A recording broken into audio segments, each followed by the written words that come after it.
नशा मुक्ति संकल्प। आज हम यह संकल्प और शपथ लेते हैं कि हम नशीले पदार्थों का सेवन कदापि नहीं करेंगे। समाज के दूसरे लोगों को भी नशाखोरी से बचाएंगे। अपने क्षेत्र में नशीली दवाओं का अवैध व्यापार करने वालों को पकड़वाने में हम पूर्ण सहयोग करेंगे। हम नशीली दवाओं का पूर्ण बहिष्कार करेंगे तथा नशे की लत को समाप्त कर स्वस्थ समाज की रचना करने में आगे रहेंगे। पूरे विश्व में यूनाइटेड नेशंस द्वारा 26 जून को इंटरनेशनल एंटी ड्रग्स डे मनाया जाता है, एंटी नार्कोटिक्स डे। इसके पीछे जो कारण रहा है वो यह है, जो ओपियम ट्रेड को ध्वस्त किया गया था 25 जून को, उसी में यूनाइटेड नेशंस जनरल असेंबली ने पास किया कि 26 जून को प्रतिवर्ष एंटी नार्कोटिक्स डे मनाया जाएगा। इसमें शपथ दिलवाई जाती है और पुलिस वाले खासतौर से इस शपथ को लेते हैं। और अंतर्राष्ट्रीय दिवसों को मनाने के पीछे सबसे बड़ा कारण ये है कि लोगों को एजुकेट किया जाए। स्कूलों में बच्चों को, दफ्तरों के अंदर जो लोग आते हैं, व्यवसायी हैं या कर्मी हैं, पुलिसकर्मी हैं, आर्मी वाले हैं, सभी लोगों को उसकी जानकारी हो कि किस वजह से क्यों नुकसानदेह है। दूसरी चीज़, जो सेमिनार्स के द्वारा, विशेष बैनर्स के द्वारा, पोस्टर्स के द्वारा यात्रियों को भी इसमें एजुकेट किया जाता है। और सभी लोगों को, खासतौर से अपने बच्चों को भी बचाना चाहिए कि किस तरह से वो ऐसे लोगों से, कई बार ऐसा होता है कि छोटे बच्चों को कुछ चीज़ें मुफ्त में दी जाती है, टॉफ़ी के बहाने उन्हें ड्रग एडिक्ट बनाया जाता है। और ये एक बहुत बड़ा पूरी दुनिया के अंदर व्यवसाय बना हुआ है जो ट्रेड की तरह से है। इसको ख़त्म करना बहुत अनिवार्य है। पूरी दुनिया में लोग इसके खिलाफ भी लगे हुए हैं और करीब 270 मिलियन लोग इससे प्रभावित हैं, लगातार बढ़ते जा रहे हैं। उनको नियंत्रित किया जाना अत्यंत आवश्यक है। ड्रग्स के चक्कर में आने के बाद एक पॉवर्टी साइकिल होता है, उसमें चला जाता है। ड्रग्स खरीदने के लिए पॉवर्टी में जाएगा, उसकी हेल्थ खराब होगी, अनएम्प्लॉयमेंट उसका बढ़ेगा, रोजगार नहीं कर पाएगा, कार्य क्षमता खत्म होगी, बीमारियां होंगी और कैंसर जैसी भयानक बीमारियां जिनको नियंत्रित करना बहुत मुश्किल है और जिसमें अकेले खुद ही नहीं, व्यक्ति या पीड़ित ही नहीं, साथ का पूरा परिवार उसके अंदर लगभग खत्म हो जाता है।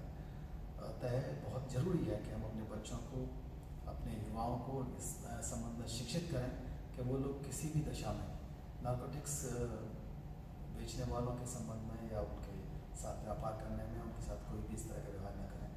और जिन लोगों ने इस तरह का व्यवहार किया है या जिन्होंने नार्कोटिक्स यूज़ किया है, उनका रिहेबिलिटेशन कराएं, उनसे घृणा न करें, उनसे प्यार से, खासतौर से जो परिवार के लोग हैं जहाँ इस तरह के एडिक्ट हैं, उन्हें इतना प्यार दें कि उन्हें समय न मिले, उन्हें डिप्रेशन से बचाएँ, उन्हें किसी भी तरह से निराशा से बचाएँ। उन्हें अगर बीमारी है, कोई अन्य कारण है, सही डायग्नोसिस करें। काउंसलिंग सेंटर्स जगह जगह खुले हुए हैं, वहाँ पर ले जाएं और उनको जो स्वास्थ्य का क्षेत्र है, जो स्वस्थ लोग हैं, वहाँ पर रखा जाए उनको और उनके स्वास्थ्य का ध्यान रखें। परिवारजन भी, पड़ोसी भी, जानने वाले भी, मित्र भी उन्हें सहयोग करें।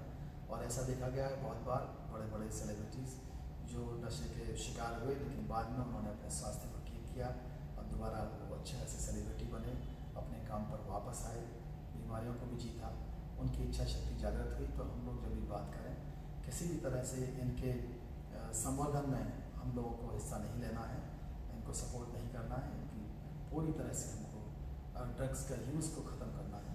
इससे जो लाभ लेने वाले लोग हैं उनसे भी ये अपील है कि वो लोग अन्य जो और मेहनत के काम हैं उनको करें। यहाँ ऐसा लगता होगा कि कम मेहनत करके ज़्यादा कमाई होती है, लेकिन ये एक ऐसा पाप है जो कभी ना कभी ड्रग्स पर काम करने वालों को खुद भी झेलना पड़ेगा। एक ना एक दिन ऐसा आएगा कि उनके अपने परिवार भी उससे प्रभावित होंगे।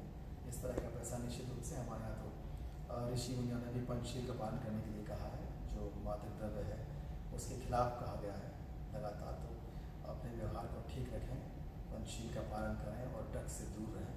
बहुत बहुत धन्यवाद। जय भारत, जय। साथियों, आज पूरा देश छत्रपति शाहू जी महाराज की जयंती मना रहा है। सभी को इस अवसर पर सबको बहुत बहुत बधाई। छत्रपति शाहू जी महाराज इस देश के लिए एक बहुत बड़ी प्रेरणा थे। सम्राट अशोक के बाद अगर जनता को किसी ने सीधे संबोधित किया और उसको लाभान्वित किया तो उसमें शाहू जी महाराज का ब्रिटिश साम्राज्य के अंदर बहुत बड़ा नाम है और बहुत बड़े प्रेरणा स्रोत थे। उन्होंने अपने युवा काल में अंग्रेजी का अध्ययन किया, इतिहास का अध्ययन किया और राज्य कारोबार की शिक्षा, जो राजनीति शास्त्र के अंतर्गत आती है, निश्चित रूप से जिसको इतिहास का अध्ययन होगा, जिसको अंग्रेजी का अध्ययन होगा, जिसको राज्य कारोबार का अध्ययन होगा, वो सोचेगा एक बार को पब्लिक वेलफेयर स्टेट क्या है, सम्राट अशोक जैसे राजा ने कैसे इतनी बड़ी लोकप्रियता हासिल की। उसका मन भी करेगा कि हाँ, वो भी जनता को सीधे संबोधित करे, जनता को सीधे लाभान्वित करे। उन्हीं में से शाहू जी महाराज यहाँ पर प्रमुख थे। जैसे सम्राट अशोक ने अपने अभिलेखों में कहा कि मैं प्रजा के कल्याण के बारे में सोचता हूँ, उसके बारे में जो अस्पताल बनवाए, रास्ते बनवाए, कुएं बनवाए, वो उसी तरह से ठीक शाहू जी महाराज ने बहुत बड़े बड़े काम किए। और जो सबसे बड़ा काम, महत्वपूर्ण काम है, वो है प्रतिनिधित्व का। 1902 में पिछड़ों को, वंचितों को उन्होंने प्रतिनिधित्व दिया, ऐसा आदेश का उन्होंने पालन करवाया। ये अपने आप में एक बहुत बड़ी बात थी, बाद की जो भी सत्ता में आए लोग उनके लिए भी। और इन चीज़ों से प्रसन्न होकर के ब्रिटिश कैम्ब्रिज विश्वविद्यालय ने उनको LLD की डिग्री भी दी। अपने साम्राज्य में लगभग 122 से अधिक स्कूलों की स्थापना की, महिलाओं के लिए भी स्कूल खोले, वंचितों के लिए भी, अछूतों के लिए भी, और अध्यापकों के लिए भी कैसे पढ़ाया जाए उनके लिए ट्रेनिंग सेंटर्स उनके द्वारा खोले गए, मेडिकल सेंटर्स खोले गए, कृषि के लिए भी शोध केंद्र खोले गए, बोर्डिंग हाउसेज, छात्रावास खोले स्टूडेंट्स के लिए।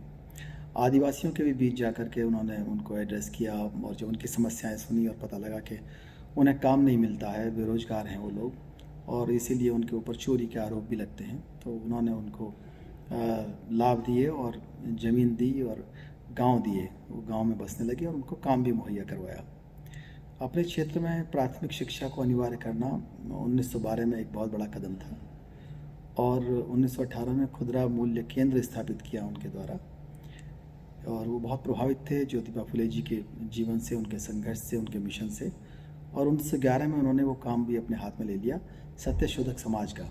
उस आंदोलन को उन्होंने चलाया और एक बहुत बड़ा योगदान उनका है बाबा साहब डॉक्टर अम्बेडकर को सपोर्ट करना। और उन्होंने एड्रेस किया सभी अनटचेबल्स को कि अब आगे से आपके जो नेता होंगे, जो आपके मसीहा होंगे, वो बाबा साहब डॉक्टर BR अम्बेडकर होंगे, और यही आपका, इन्हीं के नेतृत्व में आपका उद्धार होगा। ये बहुत बड़ा डिक्लेरेशन था, बहुत बड़ी भविष्यवाणी थी उनके लिए। और ऐसे दूरदृष्टि रखने वाले महाराज को हम लोग बार बार नमन करते हैं, और उनके बारे में विशेषकर पढ़ाया जाना चाहिए हमारे विद्यार्थियों को भी, हमारे शिक्षकों को भी, और हमारी नई पीढ़ी को कि हाँ, इस तरह के निर्णय लेने वाले बहुत लोग हुए हैं। और जाति के खिलाफ संघर्ष करना, जाति को ख़त्म करना, ये बहुत बड़ी चीज़ है। वो प्रतिनिधित्व को देकर के ही निश्चित रूप से उसे ख़त्म किया जा सकता है। लोगों को जाति के बारे में बहुत बड़ी गलतफहमियाँ हैं, उसको थोड़ा सा दूर करने की भी आवश्यकता है। जाति कोई सुरक्षा कवच या वाहक नहीं है। ये एक तरफ तो उत्पीड़न का हथियार है, दूसरी तरफ पीड़ित के हाथ में हथकड़ी पहना देता है, पैरों में बेड़ी पहना देता है और मुंह पर ताला लगा देता है। वो जिंदा रहते हुए भी बेआवाज़ हो जाता है, गूंगा हो जाता है, बेइज्जत और बहरा रहता है। सर पर उत्पीड़न का बोझ ढोने के लिए पीड़ित को मजबूर करता है। ऐसी चीज़ है जाति पीड़ित के लिए। उत्पीड़न करने वाला उसको एंजॉय करता है। पीड़ित का जो प्रतिनिधित्व का अधिकार है, जिसको आरक्षण कहा जाता है, वो एक कवच की तरह है जो पीड़ित के लिए सेफ गार्ड है। सीमांकन नहीं है, कोई बॉक्स नहीं है, कोई लिमिटेशन नहीं है।